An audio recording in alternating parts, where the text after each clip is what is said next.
Scientist ने total inversion का एक एक्सपेरिमेंट किया था, ठीक है ना, उसको लेते हैं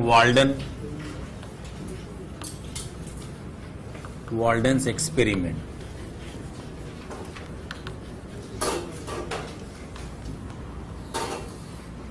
वाल्डन साहब को नोबेल प्राइज मिला है। इन्होंने पोलरीमीटर के एक लिमिटेशन का फायदा उठाया था। लिमिटेशन ऑफ पोलरीमीटर क्या है, ये एक्सपेरिमेंट नहीं है, पहले इंफॉर्मेशन देख लो। Limitation of polarimeter you know, polarimeter is an equipment by which we can find out whether the compound is optically active or inactive, and if a compound is optically active then we can measure the optical rotation value also, right? उसमें एक कमी है, वो hydrogen और deuterium को तो distinguish कर लेता है। Polarimeter can distinguish between hydrogen and deuterium. That means polarimeter hydrogen और ड्यूटेरियम को दो अलग अलग एलिमेंट्स मानता है। यानी अगर हम किसी पोलरीमीटर में किसी कंपाउंड में यहाँ H और यहाँ पर D लगाएं और यहाँ पर कुछ Cl वगैरह लगाएं तो पोलरीमीटर इसको ऑप्टिकली एक्टिव बता देगा। According to polarimeter this compound is optically active because it has 4 different groups, and for polarimeter hydrogen and deuterium are 2 different groups, right? But it cannot distinguish between any other pair of isotopes, ठीक है ना, other isotopes. जैसे polarimeter के लिए C35 और C37 same elements हैं, Br82 और Br80। ये जो 80 जो है वो नॉर्मल आइसोटोप है और ये इसका हायर आइसोटोप है। I127 और I131 पोलरीमीटर के लिए दोनों सेम है। O16 और O18 पोलरीमीटर के लिए सेम है। बात समझ में आ रही है? Polarimeter can not distinguish between these isotopes, only exception is hydrogen and deuterium, ठीक है ना। इसी कमी का फायदा उठाते हुए वाल्डन साहब ने एक एक्सपेरिमेंट किया। क्या उन्होंने, वाल्डन का एक्सपेरिमेंट ये है कि उन्होंने एक कंपाउंड लिया 8 कार्बनों वाला सेकेंडरी आयोडाइड लिया। ये 6 कार्बन यहां पर हैं, एन मतलब नॉर्मल सीधी चेन है 6 कार्बन की, टोटल 8 कार्बन हैं। कार्बन नंबर 2 पर आयोडीन लगा हुआ, 2 आयोडो ऑक्टेन है ये, ठीक है ना। और इसकी रिएक्शन करवाई इन्होंने NaI एसीटोन से और पूरा SN2 का सीन बनाया। और ये जो I लिया ना, ये I था 131। I131 is radio active. I131 is radio active. I131 is radio active. तो क्या होगा बोलो? I131 अब बैक अटैक करेगा। I131 माइनस NaI से निकला है, ये बैक अटैक करेगा। क्यों? तो I127 माइनस को निकाल देगा। तो यहां सिचुएशन ये बनेगी कि ये हो जाएगा I131 जो कि रेडियो एक्टिव भी है, यानी कि कंपाउंड रेडियो एक्टिविटी आ जाएगी कंपाउंड में, ठीक है ना। और साथ में I-127 जो है वो फ्री हो जाएगा। फिर ये 127 बैक अटैक करना शुरू करेगा क्योंकि ये भी सॉल्यूशन में घुला हुआ है। इसीलिए NaI लिया क्योंकि NaI एसीटोन में डिसॉल्व हो जाता है, NaBr और NaCl डिसॉल्व नहीं होते, वरना हम वो भी ले सकते थे। तो शुरुआत में रिएक्शन जो है बैकवर्ड रिएक्शन धीरे धीरे होगी, और लेकिन धीरे धीरे फिर इक्विलिब्रियम आ जाएगा, दोनों 50-50% हो जाएंगे। जरा एक बात बताओ, पोलरीमीटर के लिए अगर इसका अल्फा +x डिग्री हो तो इसका अल्फा क्या है? -x degree. पोलरीमीटर इन दोनों को मिरर इमेज मान रहा है, उसे क्या मतलब है कि ये 127 और ये 131 है? समझ नहीं पा रहे हो बात को? पोलरीमीटर के लिए आयोडीन 127 और आयोडीन 131 में कोई अंतर नहीं है। तो वो पोलरीमीटर इन दोनों कंपाउंड्स को एक दूसरे की मिरर इमेज मान रहा है। जरा इमेजिन करो, हमने ये ऑप्टिकली एक्टिव लिया था, एक नया ऑप्टिकली एक्टिव स्टीरियो आइसोमर बना SN2 रिएक्शन के थ्रू, क्योंकि हमने SN2 की कंडीशंस लगाई थी, I- एक स्ट्रॉन्ग न्यूक्लियोफाइल है, एसीटोन एक PAS सॉल्वेंट है, ठीक है ना, बात समझ में आ रही है, और सेकेंडरी आयोडाइड के ऊपर अटैक हुआ है। क्लियर होगी बात? इक्विलिब्रियम पर जब दोनों 50-50% होंगे और हम ये अगर माने कि 100% बैक अटैक ही हो रहा है, यानी एक भी 131 सामने की ओर से नहीं आया, तो इसका मतलब क्या होगा कि जितना भी प्रोडक्ट बना है वो सब इसका इन्वर्जन वाला प्रोडक्ट है। तो इक्विलिब्रियम पे क्या होगा? रिएक्शन मिक्सचर में ऑप्टिकल एक्टिविटी होगी या नहीं होगी?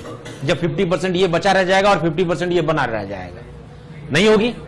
यानी इक्विलिब्रियम पर अगर रेसिमाइजेशन हो जाए और ऑप्टिकल एक्टिविटी 0 हो जाए, तो इसका मतलब क्या है? इसका मतलब कि SN2 रिएक्शन में 100% बैक अटैक ही होता है। बात समझ में आ गई? क्लियर होगी बात? और यही ऑब्जर्वेशन हुआ भी था। ऑब्जर्वेशन जो वाल्डन साहब का था वो यही था, he observe that at equilibrium 100% I mean racemic mixture was formed, that means alpha was 0 degree. Equilibrium पर ऑप्टिकल एक्टिविटी का ना होना इस बात का सबूत है कि SN2 रिएक्शन में 100% बैक अटैक ही हुआ है, 100% इन्वर्जन ही हुआ है। इसको टोटल इन्वर्जन ऑफ कॉन्फ़िगरेशन भी बोला जाता है। वाल्डन साहब ने इस बात को प्रूव किया। जरा इमेजिन करो, एक आध अटैक भी सामने से हो गया होता तो क्या इक्विलिब्रियम पर अल्फा 0 होता? बात समझ में आ रही? नहीं समझ में आ रही? तो इक्विलिब्रियम पर अल्फा का 0 होना इस बात का सबूत है कि रिएक्शन में, SN2 रिएक्शन में हमेशा और हमेशा बैक अटैक होता है और इन्वर्जन ऑफ कॉन्फ़िगरेशन ही होता है। बात समझ में आई? अब जरा एक और बात देख लो, फिर अब बाद में लिख लेना। अगर मान लें रेट ऑफ रिएक्शन जो है वो R1 है से, और रेट ऑफ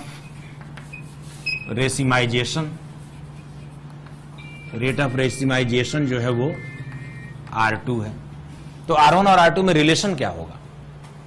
R1 और R2 में क्या रिलेशन होगा बोलो? अगर रेट ऑफ रिएक्शन R1 है और रेट ऑफ रेसिमाइजेशन R2 है, तो R1 और R2 में क्या रिलेशन होगा? जरा एक बात सुनो मेरी। मान लो हमने 100 मोल ले लिए थे, 50 मोल कन्वर्ट हो गए, तो रिएक्शन आधी हुई और रेसिमाइजेशन पूरा हो गया। भाई अगर हमने 100 मोल लिए थे, 50 उधर चले गए, 50 बच गए, तो ये 50 मिलके और ये 50 मिलके क्या पूरा का पूरा मिक्सचर रेसिमिक नहीं हो जाएगा? यानी रिएक्शन जब आधी होगी तो रेसिमाइजेशन पूरा हो जाएगा। यानी rate of racemisation is double the rate of reaction. बात समझ में आई? That means R2 is equal to 2R1, ठीक है ना? अच्छा, मुझे बताते हुए बड़ा अच्छा लग रहा है कि ये जेई में भी एक बार पूछा जा चुका है। उन्होंने यही सब सीन बना दिया, फिर बोला कि अगर रेट ऑफ रिएक्शन R1 हो, रेट ऑफ रेसिमाइजेशन R2 हो, तो दोनों में रिलेशन क्या होगा? 4 ऑप्शन थे, R1 equal to R2, R1 equal to R2, R2 equal to 2R1, ऐसे कर करके ये वाला ऑप्शन सही था। बात समझ में आई? अच्छा, ये CL है। अच्छा मेरी बात सुनो, अगर मान लो रेट ऑफ अटेनमेंट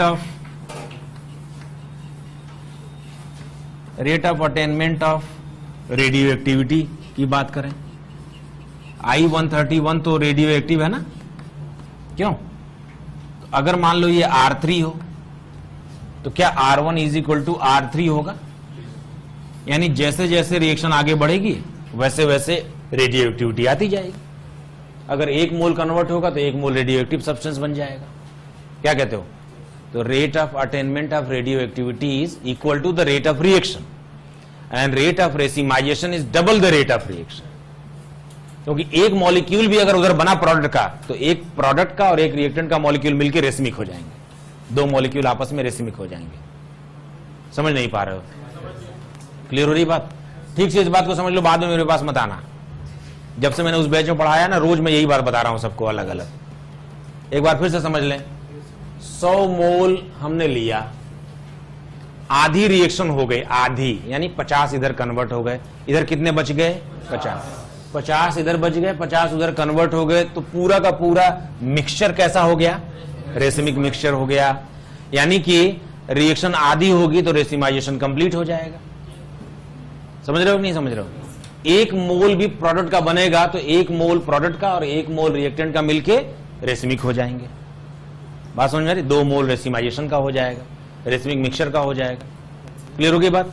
तो rate of racemisation is double the rate of reaction. सभी को समझ में आया? जेई ने एक बार एक सवाल और पूछा था, उन्होंने पूछा था अगर इसका अल्फा x डिग्री है तो उसका अल्फा कितना होगा? 131। ये सब पूरा ये रिएक्शन लिख के, पूरा सेटअप लिख कर, तो ध्यान रखना ये बड़ा इंपॉर्टेंट है।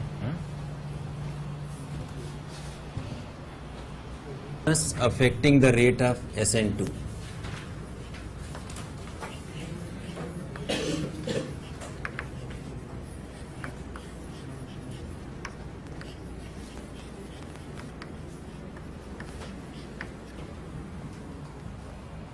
सबसे पहला फैक्टर है, बताओ पहला फैक्टर क्या होता है? Degree of Rx। हम लोगों ने बात की है कि SN2 रिएक्शन में बैक अटैक होता है, लेस क्राउडिंग हो तो ज्यादा फायदा है, क्राउडिंग होने पर न्यूक्लियोफाइल को बैक साइड से अटैक करने में मुश्किल आएगी, वगैरह वगैरह हमने बात कर ली है, ठीक है ना? तो अगर मान लो CH3X हो तो इसका रेट ज्यादा होगा किससे? प्राइमरी से, ठीक है ना? और इसका रेट ज्यादा होगा किसी भी सेकेंडरी से, और इसका रेट ज्यादा होगा किसी भी टर्शरी से, और एक्चुअली टर्शरी में SN2 नहीं होता है, ठीक है ना? No SN2। तो बताओ इसका रेट ऑर्डर क्या हो गया? R के हिसाब से देखें तो 123 या 321? 123, बल्कि tertiary is not showing SN2, ठीक है ना? जितनी भी रिएक्शन हम यहां पर पढ़ेंगे अभी तुरंत इस टॉपिक के अंदर, उनमें 123 केवल इसी का ऑर्डर है, बाकी सबका 321 है। बात समझ में आ गई? तो ये पहली बात है। दूसरी बात ये है कि if beta branching is more, what do you mean by beta branching? Beta position पर अगर हम कार्बन की ब्रांच लगा दें, then rate of SN2 will decrease. आप किस कार्बन को बीटा कार्बन बोलेंगे? बोलो, जो हेलोजन से जुड़ा है या उसके बाद वाला या उसको? ये अल्फा है, बीटा, गामा, डेल्टा, ओमेगा, ऐसे पुराने सिस्टम में नेमिंग की जाती थी, आयुपैक में नहीं की जाती, लेकिन अभी भी हम उसको यूज कर लेते हैं। तो ये है बिना बीटा ब्रांच वाला।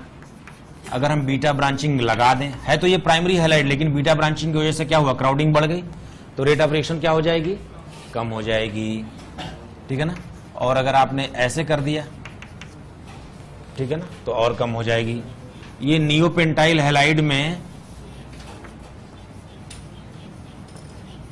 SN2 नहीं होती, नो SN2, बहुत रेयर SN2 नहीं होती। एक और बात, क्यों ऐसा क्यों हुआ बेटा? बैक अटैक में मुश्किल है, बैक अटैक में मुश्किल है क्राउडिंग की वजह से। ये मैंने पहले भी बताया, एराइल हैलाइड और विनाइल हैलाइड, ठीक है ना? एराइल हैलाइड और विनाइल हैलाइड, इसमें SN2 डिफिकल्ट है। क्यों? SN2 difficult and even SN1 is difficult also, SN1 is difficult. Reason बताओ, रीजन क्या है बोलो? PDCH। PDCH का पूरा नाम क्या है बोलो? Partial double bond character. Partial double bond character से क्या हो जाता है साहब? CX बॉन्ड स्ट्रांग हो जाता है और उसका रिमूवल मुश्किल हो जाता है। पहले बात हो चुकी है। अच्छा, CX बॉन्ड का टूटना तो जरूरी है ही, चाहे SN1 रिएक्शन हो चाहे SN2 रिएक्शन हो, और अगर CX बॉन्ड का टूटना मुश्किल हो जाएगा तो SN2 मुश्किल हो जाएगी और SN1 भी मुश्किल हो जाएगी, ठीक है? That's why in case of aryl halide and vinyl halide, SN1 and SN2 both are difficult.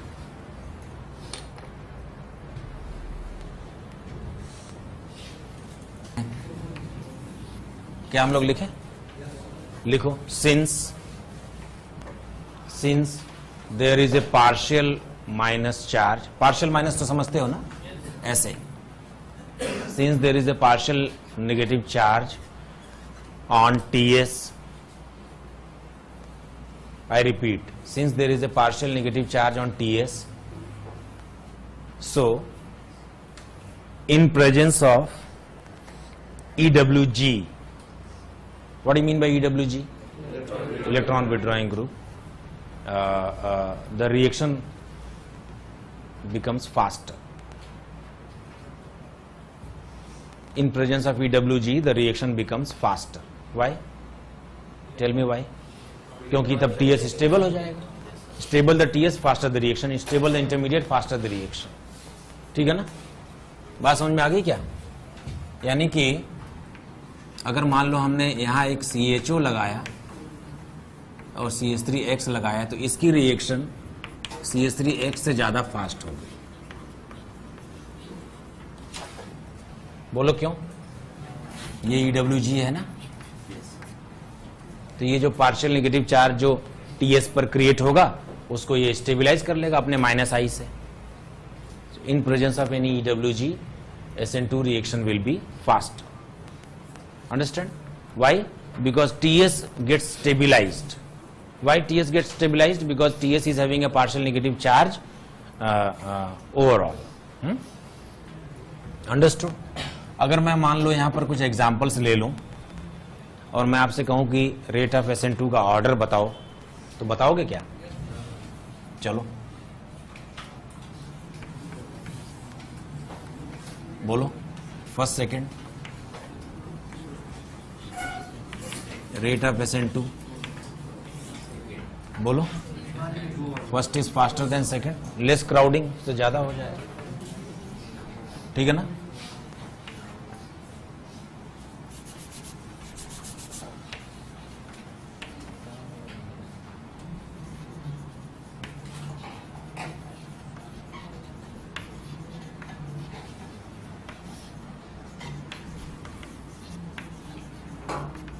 बोलो. सबसे ज्यादा फास्ट कौन? 4. उसके बाद फर्स्ट, सेकंड, थर्ड. फोर्थ को आपने फास्टेस्ट क्यों कहा? EWG की प्रेजेंस की वजह से. ठीक है ना?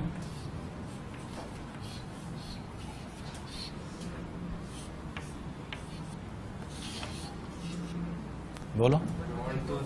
1 2 3 4, बल्कि 4 तो करता भी नहीं. ठीक है ना?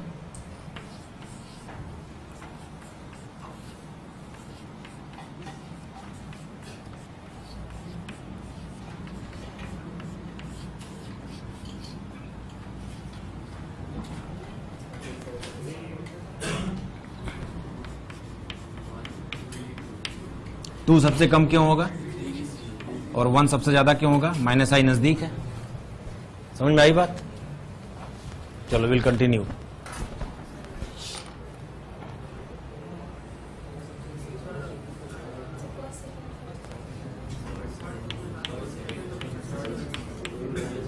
थर्ड स्लोएस्ट क्यों है? PDCH. और यहां पर -I नजदीक है, यहां पर -I दूर है. ठीक है ना?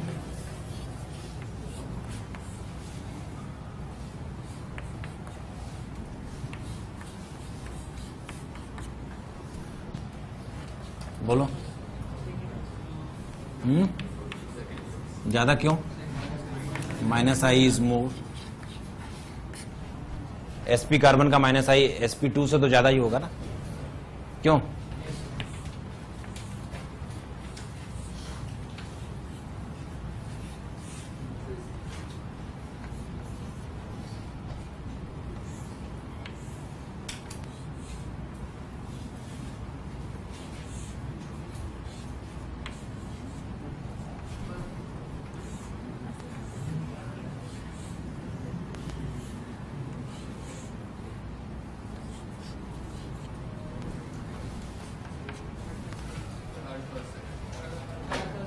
हाँ, एक और कर लेने दे.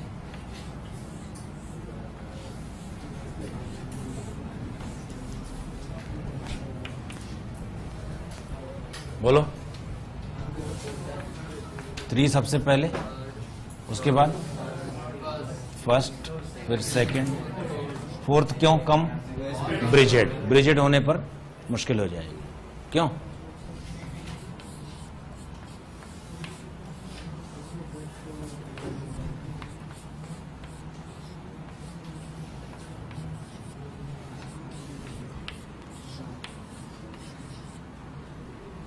बोलो.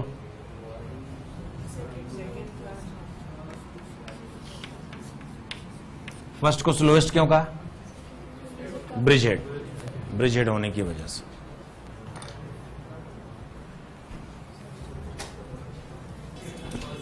First, second, third.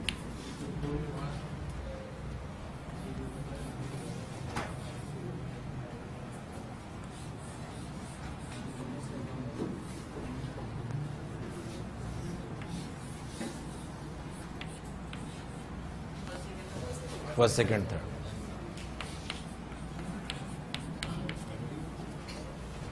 समझ में आ रही बात?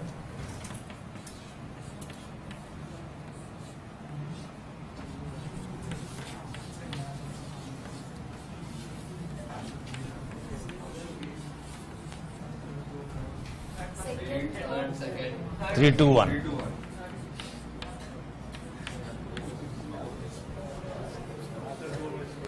अरे ऐसा मत।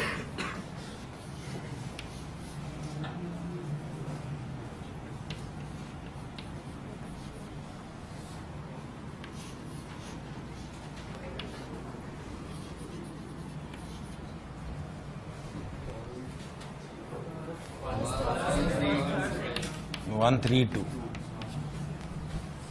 वन को फास्टेस्ट क्यों कहा? ठीक है ना, समझ आ रही है बात? अभी हो जाएगा, SN2 में प्रॉब्लम नहीं आएगी। चलो, एक तो ये हो गया कि डिग्री ऑफ एल्काइल हैलाइड कैसा है, जो 123 का ऑर्डर होता है। दूसरा फैक्टर जो SN2 के रेट को अफेक्ट करता है वो है nature of nucleophile. Nature of nucleophile, बताओ कैसा न्यूक्लियोफाइल SN2 को फेवर करेगा, स्ट्रांग या week?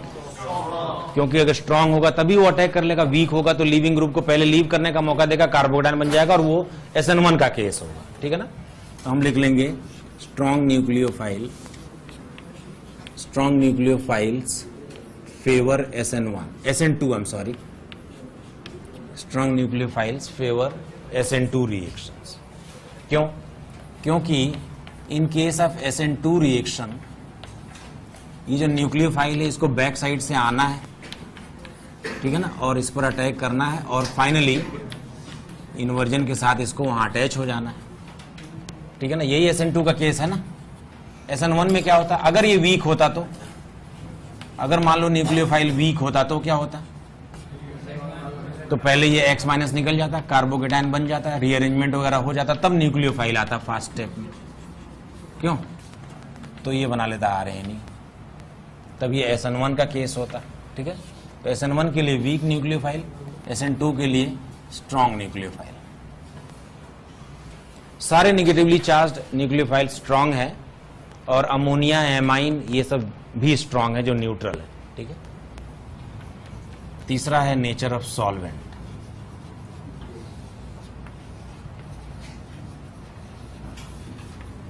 Nature of solvent PAS यानी polar aprotic solvent favour SN2।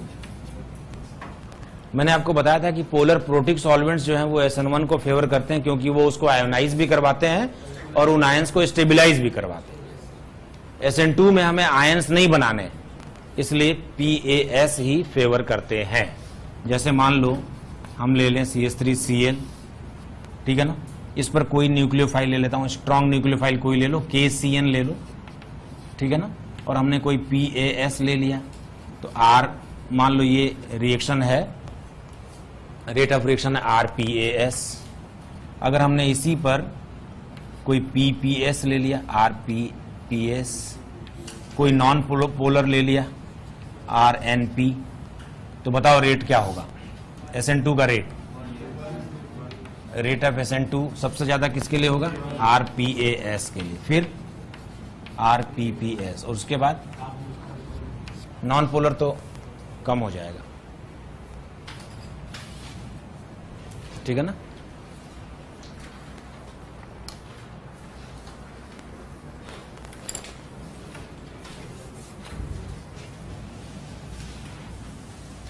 को अफेक्ट करता है वो है नेचर ऑफ लीविंग ग्रुप।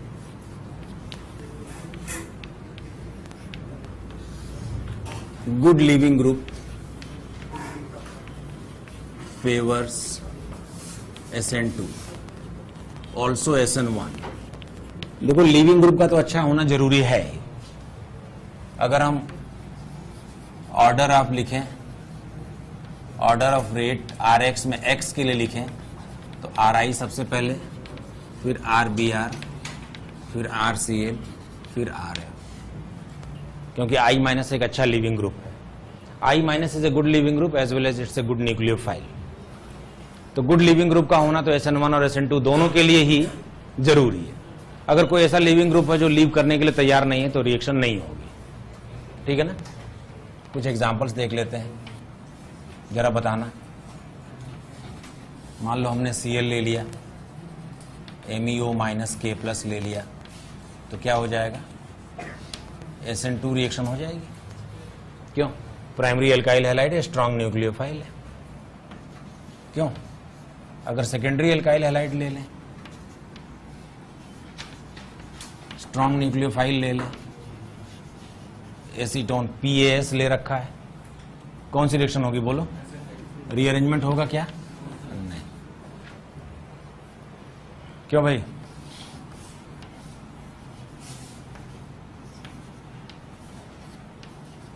ये ले रखा है हमने, ये इसका कन्फिग्रेशन है R। बताओ, K plus SH minus acetone है, SN2 का केस है, बोलो SH इधर आ जाएगा? क्यों भाई? क्या ये S हो जाएगा? इन्वर्जन ऑफ कन्फ्यूजन हो जाता है। Single stereo isomer of the product is formed and inversion of confusion is observed. ठीक है, समझ आ गई बात?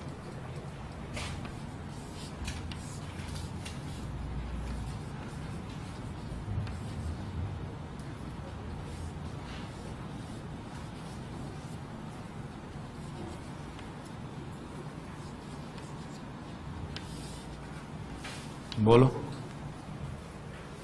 यहां अटैक होगा इस कार्बन पर। क्यों? और अटैक में इन्वर्जन हो जाएगा और बाकी सब तो बिल्कुल एक ही जैसा रहेगा, कोई चेंज नहीं होगा और दूसरे पोजीशंस पर कोई।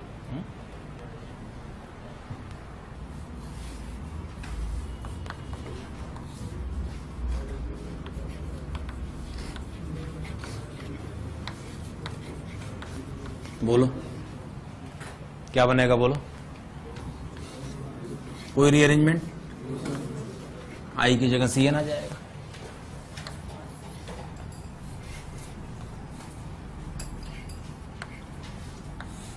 बोलो, एनी रीअरेंजमेंट? ठीक है ना?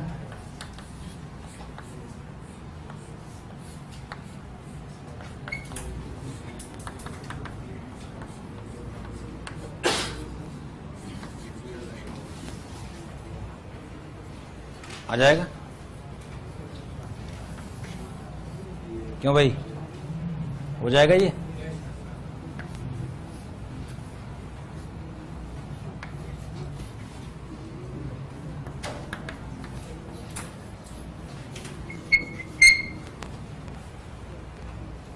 साइनाइड आ जाएगा। स्ट्रॉन्ग न्यूक्लियोफाइल है, स्ट्रॉन्ग न्यूक्लियोफाइल है और प्राइमरी एल्काइल हैलाइड है। समझ में आ रही बात? SN2 SN1 से भी ज्यादा आसान है क्योंकि उसमें रीअरेंजमेंट का लफड़ा नहीं है, केवल इन्वर्जन ऑफ कन्फिग्रेशन हो सकता है, उसी का ध्यान रखना है सिर्फ। ठीक है, तो एल्काइल हैलाइड का SN2 जो है बड़ा सिंपल है, पी डायग्राम वगैरह मैंने आपको बता ही दिया है। SN1 से भी ज्यादा सिंपल है, ये स्ट्रॉन्ग न्यूक्लियोफाइल होना चाहिए, इसको मिटाना नहीं है। हम लोगों ने एल्काइल हैलाइड का SN2 देख लिया है, अब जरा एल्कोहल का SN2 और देख लेते हैं ना। एक चीज और बताता हूं बस, केवल हैलोजन एक्सचेंज रिएक्शन, उसके बाद एल्कोहल का करते हैं। हैलोजन एक्सचेंज रिएक्शंस एनसीईआरटी से डायरेक्ट लिया है। एक रिएक्शन है फिंकलस्टीन, फिंकलस्टीन रिएक्शन। इसमें क्या होता है, कोई एल्काइल हैलाइड ले लें जहां X जो है वो Cl या Br हो, और इसकी रिएक्शन अगर हम NaI एसीटोन से कर दें तो SN2 रिएक्शन हो जाती है और आपको तो पता है ये X रिप्लेस हो जाएगा I से, because I minus is better nucleophile as compared to any other Cl minus और Br माइनस। तो अगर रिएक्शन के रेट को फास्ट करना हो तो हम X को I से रिप्लेस करके और आगे रिएक्शन करवा सकते हैं।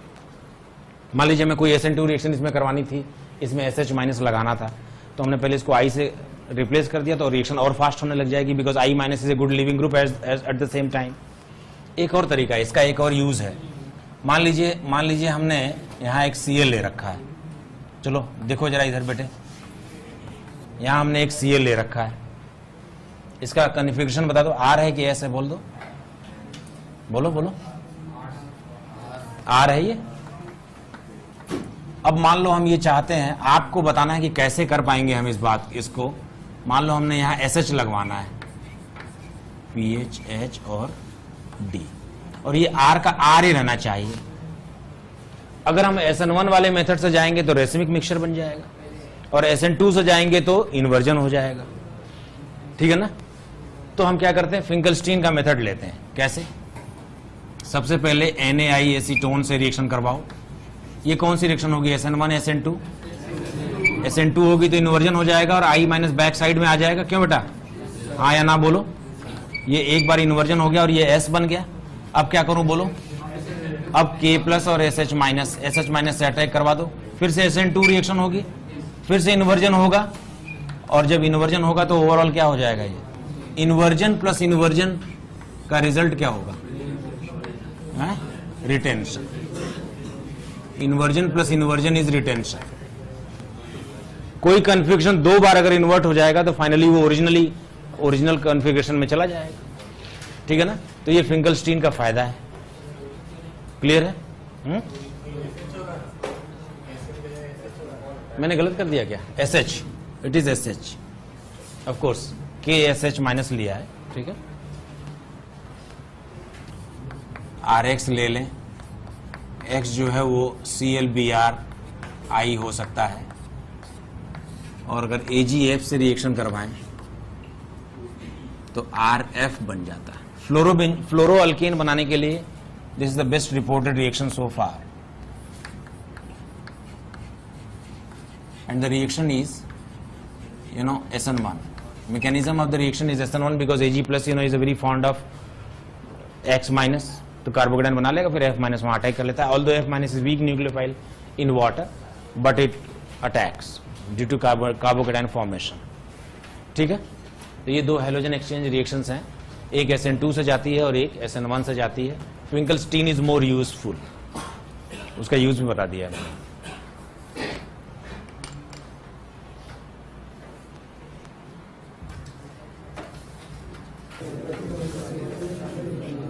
SN2 reactions of alcohols.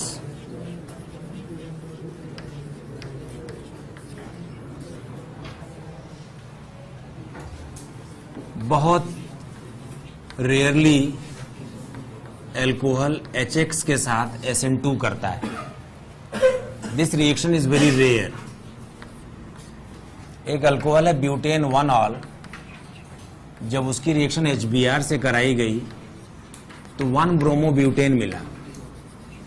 इस अनरीअरेंज्ड प्रोडक्ट का मिलना इस बात का इंडिकेशन है कि रिएक्शन SN1 तो नहीं है, क्योंकि अगर SN1 होती, कार्बोकेटाइन बना होता तो रीअरेंजमेंट हो जाता और 2-ब्रोमो मिलता, ठीक है ना।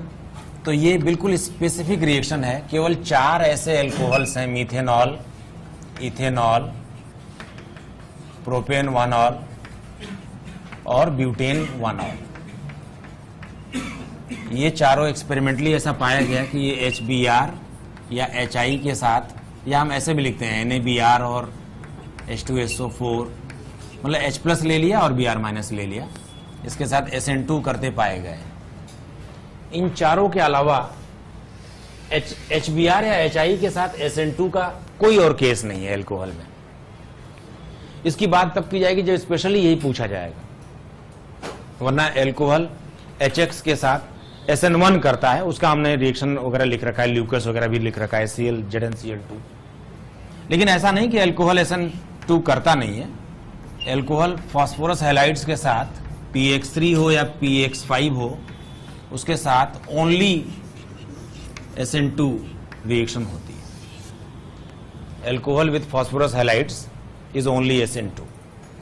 एग्जाम्पल के लिए, अगर एल्कोहल PX3 से रिएक्शन कर लेगा तो इस तरह से एल्काइल हैलाइड बना लेता है। Alkyl halide is the product. 3 mole alcohol के कंज्यूम हो जाते हैं, और अगर एल्कोहल PX5 से रिएक्शन कर ले तो भी एल्काइल हैलाइड ही प्रोडक्ट होता है।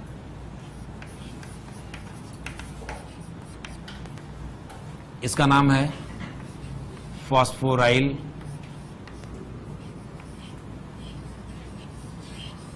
हैलाइड। इसका नाम मैं बाद में आपसे पूछ लूंगा कभी। क्या नाम बताया?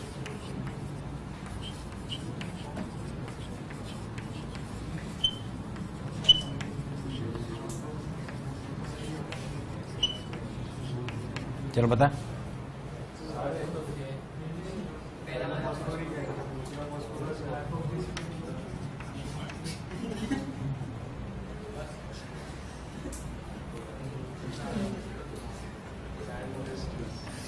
किसी दिन बता दूंगा आपको कैसे पहचानते हैं। मैकेनिज्म ऑफ फर्स्ट रिएक्शन पहले देखते हैं। होता क्या है, जो अल्कोहल है वो फास्फोरस पर अटैक करता है और X- बना लेता है। ये जो X- है ना, यही वो न्यूक्लियोफाइल है जो बाद में R पर अटैक करता है बैक साइड से। ठीक है ना? This is SN2 attack, this is SN2। और फाइनली इन्वर्जन के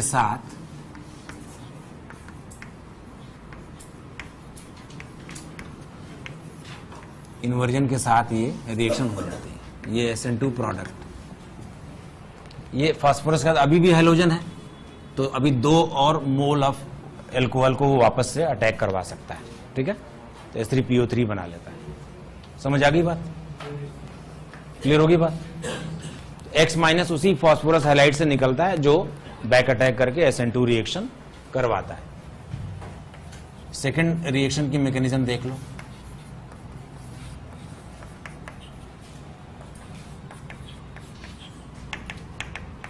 एल्कोहल फास्फोरस पेंटा हैलाइड के साथ बिल्कुल वैसे ही oxygen of lone pair of the oxygen attacks on phosphorus and one X- is created. At the same time it becomes O+, which is a good leaving group. तो यहां से SN2 attack हो जाता है, बैक अटैक होता है SN2 में, तो आपको पता ही है, और ये बाहर निकल जाता है।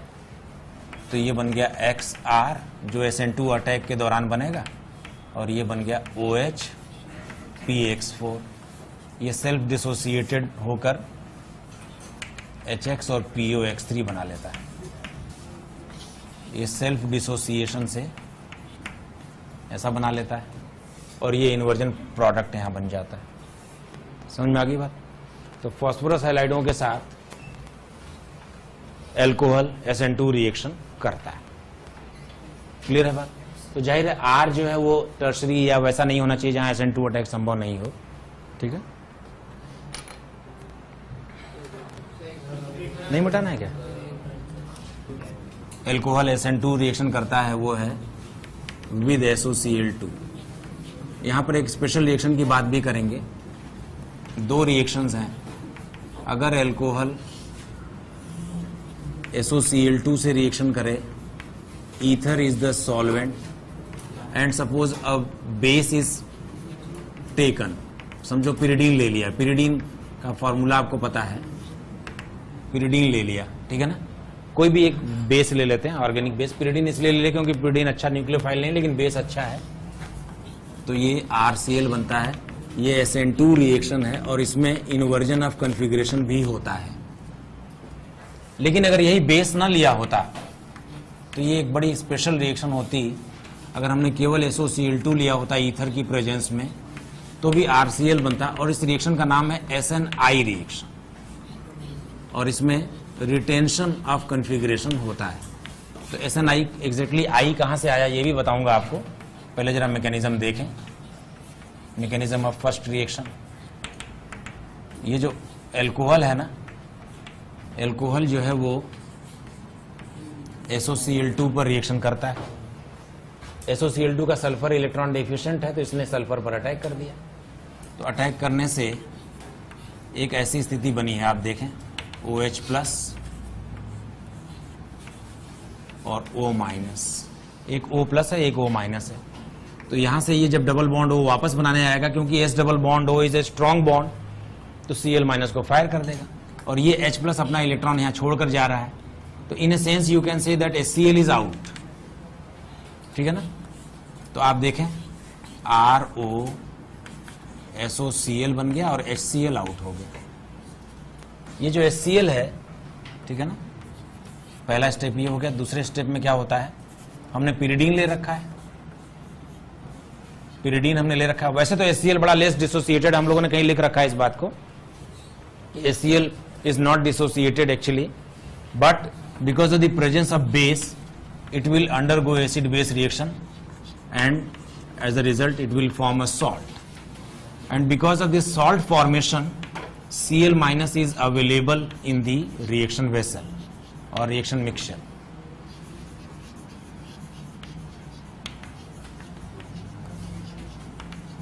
वैसे तो Cl से Cl- ना मिलता, लेकिन बेस की प्रेजेंस में Cl- मिल गया। ये पिरिडीन है, पिरिडीन की प्रेजेंस में Cl- मिल गया। तो ये Cl- क्या करता है, ये जो एक सल्फोनाइल क्लोरोसल्फोनाइल एस्टर टाइप का जो इंटरमीडिएट है, जो अनस्टेबल भी है, इसी पर ये अटैक कर देता है। ये सॉल्ट NH+ और Cl-, ठीक है ना, ये ऐसे अटैक करता है। देखो जरा, NH+ Cl-, ये जब सॉल्ट का Cl- यहां अटैक करता है तो ये SN2 अटैक होता है और बदले में ये इधर और ये बाहर। तो एक Cl- सॉल्ट ने दिया, लेकिन उसे दूसरा Cl- मिल भी जाता है। तो SN2 रिएक्शन के बाद Cl तो R पर आ गया, SO2 है जो गैस है वो बाहर हो गया और सॉल्ट वापस बन गया। आप देखें, सॉल्ट ने अपना Cl- दिया था, लेकिन उसे एक Cl- रिएक्शन के दौरान मिल भी गया। तो सॉल्ट इज रिज्यूम्ड और इस तरह से इन्वर्जन ऑफ कॉन्फ़िगरेशन होता है। इस R में अगर कायरलिटी आ जाए तो इन्वर्जन ऑफ कॉन्फ़िगरेशन दिखाई पड़ेगा, जो SN2 का फीचर है। जरा इमेजिन करो, अगर ये पिरिडीन ना होता, अगर ये पिरिडीन ना होता तो सॉल्ट भी ना बनता, Cl- भी ना होता, तो न्यूक्लियोफाइल भी अटैक करने के लिए अवेलेबल ना होता है। ऐसे में यही Cl सामने से अटैक मारता है, ये इंटरनल न्यूक्लियोफाइल है, तो उसको हम SNI बोलते हैं। I stands for internal, understand. तो उसके बारे में भी देख लेते हैं। हाँ, सेकेंड रिएक्शन,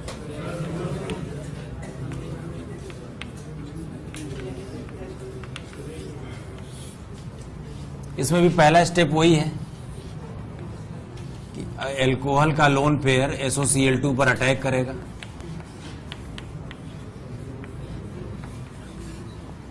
एल्कोहल का लोन पेयर जब SOCl2 पर अटैक करेगा तो क्या होगा, ये बनवाएगा प्लस और SO- और Cl और Cl। यहां से O- वापस से S डबल बॉन्ड O बनाने के लिए आएगा, तो Cl- फायर हो जाएगा और ये H+ जो है वो इलेक्ट्रॉन छोड़ के जा रहा है। तो हमने देखा इस तरह की सिचुएशन बनी है और HCl आ गया।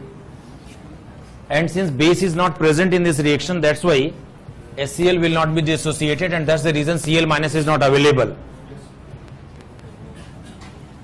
HCl is undissociated,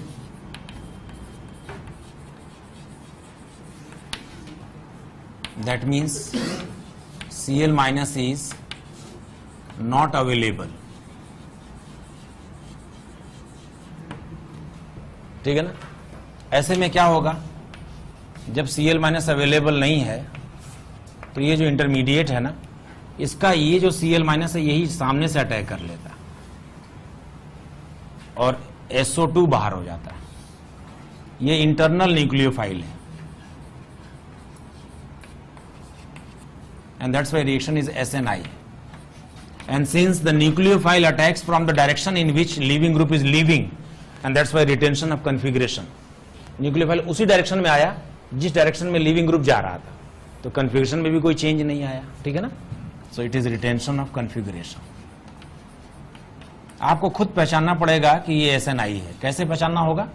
एक एल्कोहल होगा, जैसे मान लो हमने ले लिया यहां PH, यहां पर हमने ले लिया मिथाइल, यहां पर ले लिया H, और ये है OH। अगर इसकी रिएक्शन SOCl2 से की जा रही है ईथर की प्रेजेंस में और कोई बेस प्रेजेंट नहीं है, तो क्या मतलब है? कौन सी रिएक्शन होगी बोलो? SNI। SNI में आपको क्या करना है? कॉन्फ़िगरेशन चेंज नहीं करना है। जहां OH था वहां से OH हटाकर Cl लिख देना है बस। That's it. Retention of configuration खुद ही पहचानना पड़ेगा आपको कि ये SNI केस है। SNI is a very specific reaction in which alcohol reacts with SOCl2 without base, in the absence of a base. Because if base is present like pyridine, then reaction will become SN2. क्योंकि उस case में Cl- available हो जाएगा। Cl- एक strong nucleophile है और वो back attack करेगा। जब Cl- अवेलेबल नहीं है तो इंटरनल न्यूक्लियोफाइल अटैक करेगा सामने से, and since internal nucleophile attacks from the direction in which leaving group is leaving, and that's why retention of configuration occurs. समझ में आ गई बात? ठीक है, क्लियर हो गया? एल्कोहल का समझ में आ गया?